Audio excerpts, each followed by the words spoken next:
হরে কৃষ্ণ। কৃষ্ণনগর ঘূর্ণি গাঙ্গুলিপাড়ায় অবস্থিত শ্রীগোপাল মন্দিরে আজ আমরা শ্রীমন গৌরাঙ্গ মহাপ্রভুর শিক্ষাষ্টক শ্লোক প্রসঙ্গে গ্রন্থটি আস্বাদন করছি। আমরা আস্বাদন করছি চতুর্থ শ্লোক, পঞ্চম পর্ব। ও অখণ্ড মণ্ডলাকারং ব্যাপ্তং যেন চরাচরম তৎপদং দর্শিতং যেন তস্मै শ্রী গুরুবে নমঃ। ওং নমো ব্রহ্মণ্য দেবায় গো ব্রাহ্মণ হিতায় চ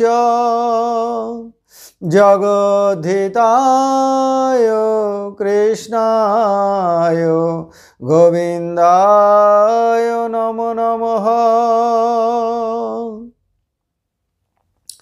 ওং নারায়ণং নমস্কৃত্যং নরং চৈব নরোত্তমং দেবীং সরস্বতীং ব্যাসং ততো জয়মুদীরয়ে। ওং সর্বমঙ্গলমঙ্গলে শিবে সর্বার্থ সাধিকে শরণ্যে ত্র্যম্বকে গৌরী নারায়ণী নমস্তুতে। হরি ওং তৎসৎ, হরি ওং তৎসৎ, হরি ওং তৎসৎ। কৃষ্ণনগর ঘূর্ণি গাঙ্গুলিপাড়ায় অবস্থিত শ্রীগোপাল মন্দিরে আজ আমরা শ্রীমন গৌরাঙ্গ মহাপ্রভুর শিক্ষাষ্টক শ্লোক প্রসঙ্গে গ্রন্থটি আস্বাদন করছি। আমরা আস্বাদন করছি চতুর্থ শ্লোক। শ্রীমন মহাপ্রভু বললেন, ন ধনং ন জনং ন সুন্দরীং কবিতাং বা জগদীশ কাময়ে মম জন্মনি জন্মনীশ্বরে ভবতাদ ভক্তির অহৈতুকিতই। শ্রীমন মহাপ্রভু বললেন, ধন চাই না, জন চাই না, সুন্দরীও চাই না, চাই না কাব্য প্রতিভা। হে জগদীশ, জন্মে জন্মে ঈশ্বর স্বরূপ তোমাতে যেন আমার অহৈতুকী ভক্তি হয়। এই শ্লোকটি ইতিপূর্বে আমরা 4টি পর্ব আস্বাদন করেছি। আজকে আমরা পঞ্চম পর্ব আস্বাদন করছি। এই শ্লোক আস্বাদন প্রসঙ্গে আমরা দেখেছি যে শ্রীমন গৌরাঙ্গ মহাপ্রভু ধন চাইছেন না, জন চাইছেন না, সুন্দরীও চাইছেন না, কবিতা বা কাব্য প্রতিভাও চাইছেন না। মহাপ্রভু চাইছেন ভগবান শ্রীকৃষ্ণের চরণে পরম প্রেম ভক্তি। তবে সাধু মুনিদের অন্তরেও অনেক সময় ভ্রমবশত এই ধন, জন, ঐশ্বর্য এবং সুন্দরী ভোগের লালসা জাগ্রত হয়। তারাও ভ্রমবশত ভোগ করেন।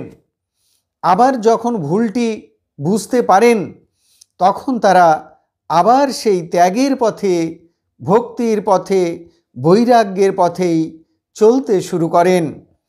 এ প্রসঙ্গে আমরা শ্রী বিষ্ণু পুরাণে সৌভরী মুনির যে কাহিনীটি বর্ণিত আছে সেই কাহিনীটি স্মরণ করছি।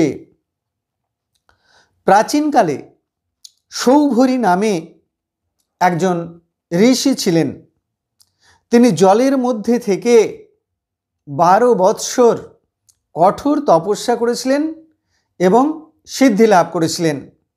জলের মধ্যে তপস্যাকালে তিনি একদিন দেখলেন যে একটি বৃহৎ আকৃতির মৎস্য খেলা করছে।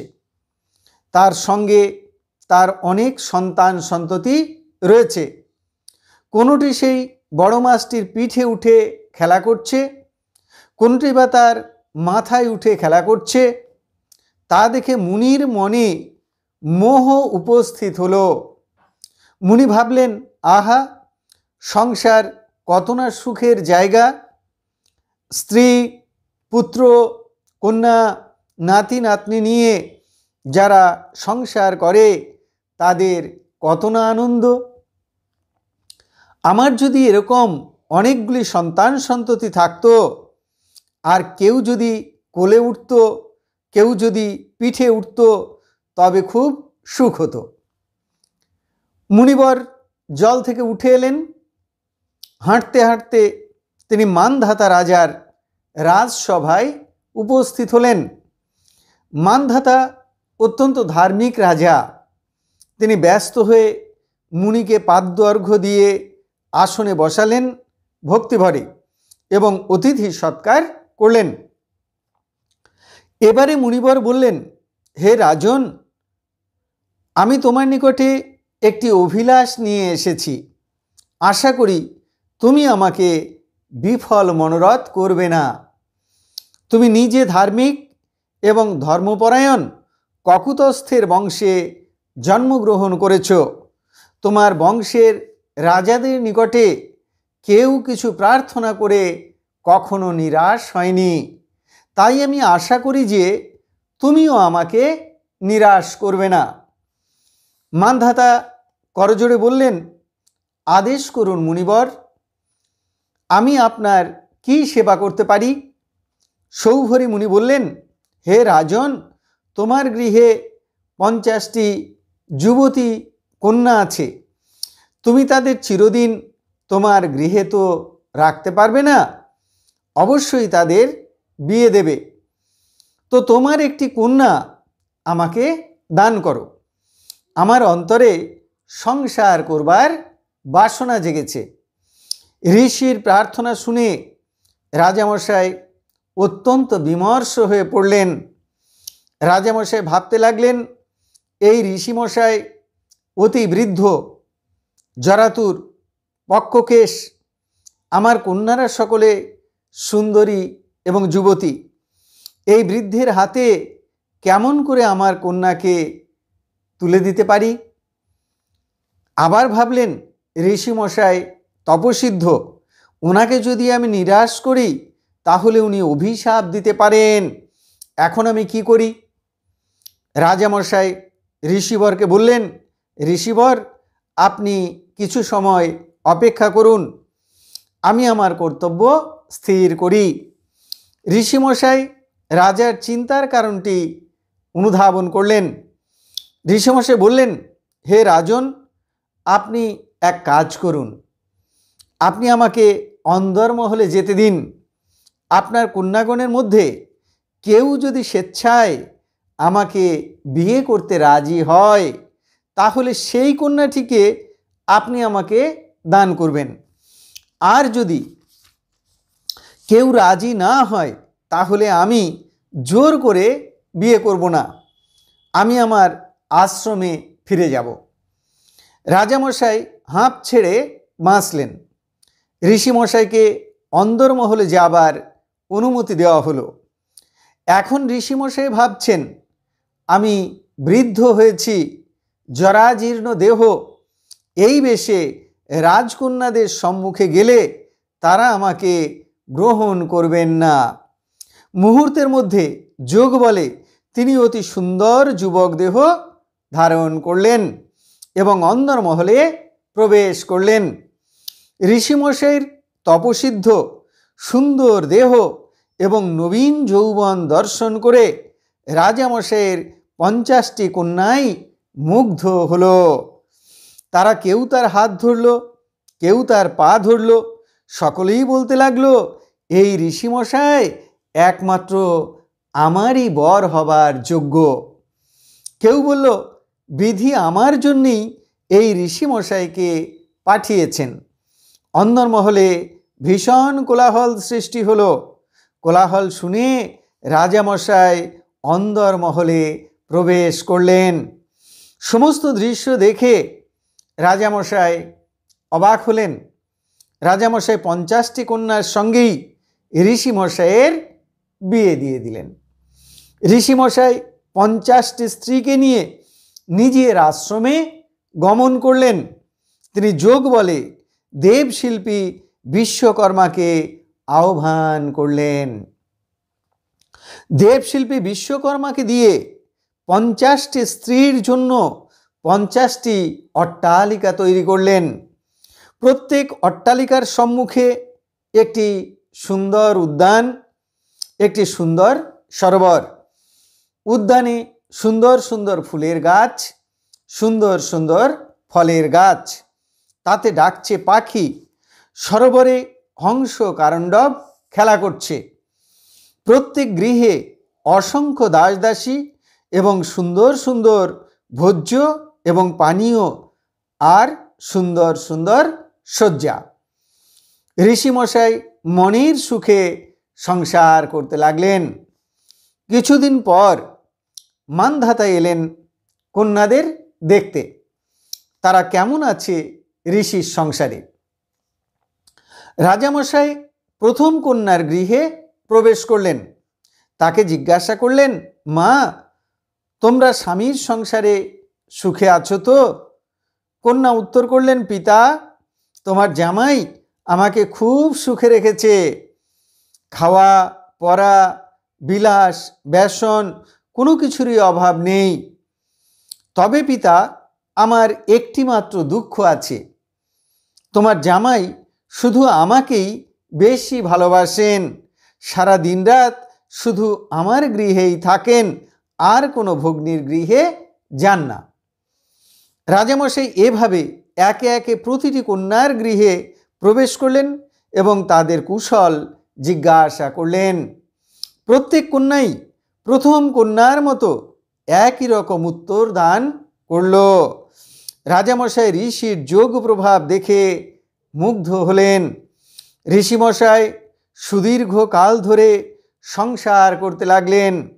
ক্রমে ক্রমে 50টি স্ত্রীর গর্ভে 50টি সন্তান জন্মগ্রহণ করল। ঋষিমশাই পুত্রদের মুখ দর্শন করে আনন্দ লাভ করলেন।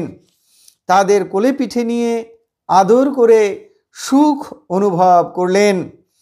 এইভাবে কিছুকাল সংসার করবার পর একদিন ঋষিমশাই মনে মনে ভাবতে লাগলেন, আমি একাকী জলের মধ্যে থেকে কঠোর তপস্যা করতাম। আমার অন্তরে ছিল এক অখণ্ড আনন্দের অনুভূতি, কিন্তু এখন আমার আনন্দ 50টি ভাগে ভাগ হয়েছে স্ত্রীগণের মধ্যে। আমার আনন্দ খণ্ডিত হয়েছে 50টি পুত্রের মধ্যে। তাদের সুখে আমি সুখী হই, তাদের দুঃখে আমি দুঃখী হই। আবার কিছুদিন পরে যখন তারা যুবক হবে, তখন তাদের বিয়ে দিলে পুত্রবধূরা আসবে, তাদের সন্তান সন্ততি হবে। সেই নাতিপুতির সুখে সুখী হতে হবে, তাদের দুঃখে দুঃখী হতে হবে। তাহলে আমার অন্তরের সেই অখণ্ড আনন্দ রইল কোথায়? এ তো শুধু মায়া, এ তো শুধু মোহ। এ সংসার দুঃখের বেড়াজাল। ঋষির আবার বৈরাগ্য উপস্থিত হলো। ঋষি বুঝলেন, নির্জনে নিরিবিলি থেকে একান্তে শ্রীহরি পাদপদ্মে মন সমর্পণ করলেই পাওয়া যায় পরম শান্তি। 50 জন স্ত্রীকে ডেকে বললেন, শোনো, আমি সংসার ত্যাগ করে তপস্যা করতে চাই, বনে যেতে চাই। তোমরা কি আমার সঙ্গে যাবে, না পুত্রদের নিয়ে সংসারে থাকবে? স্ত্রীগণ বললেন, ঋষিবর, আমরা পতিব্রতা নারী, স্বামী আমাদের একমাত্র আশ্রয়স্থল। আমরা আপনার সঙ্গে বনে যেতে চাই, আমরাও তপস্যা করতে চাই। ঋষিমশাই 50 জন স্ত্রীকে সঙ্গে নিয়ে বনে গেলেন। নির্জনে কঠোর তপস্যা করলেন, প্রত্যেকে সিদ্ধি লাভ করলেন। বিষ্ণু পাদপদ্ম ধ্যান করে যোগ বলে দেহত্যাগ করলেন এবং বৈকুণ্ঠ গতি প্রাপ্ত হলেন। তাহলে আজকে শ্রীমন গৌরাঙ্গ মহাপ্রভুর শিক্ষাষ্টক শ্লোক প্রসঙ্গে গ্রন্থটির এই পর্যন্ত আমরা আস্বাদন করলাম। পরের দিন এর পরের অংশ আমরা আস্বাদন করব। এখন আমরা ভগবান শ্রীকৃষ্ণের চরণে প্রার্থনা জানাব।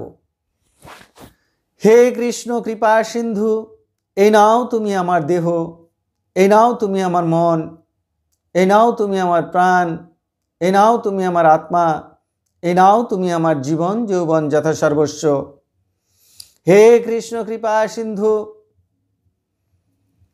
তুমি আমার পিতা, তুমি আমার মাতা, তুমি আমার পুত্র, তুমি আমার কন্যা, তুমি স্থাবর জঙ্গম কীট পতঙ্গ লতাপাতা রূপে রূপে প্রতিরূপে তুমি বিরাজিত। তুমি ব্যতীত এই ত্রিভুবনে আর কিছু নেই। হে কৃষ্ণ কৃপা সিন্ধু, এই নাও তোমার, হে কৃষ্ণ কৃপা সিন্ধু, তোমার আতুল চরণে কোটি কোটি নমস্কার। পুনরায় তোমার আতুল চরণে কোটি কোটি নমস্কার।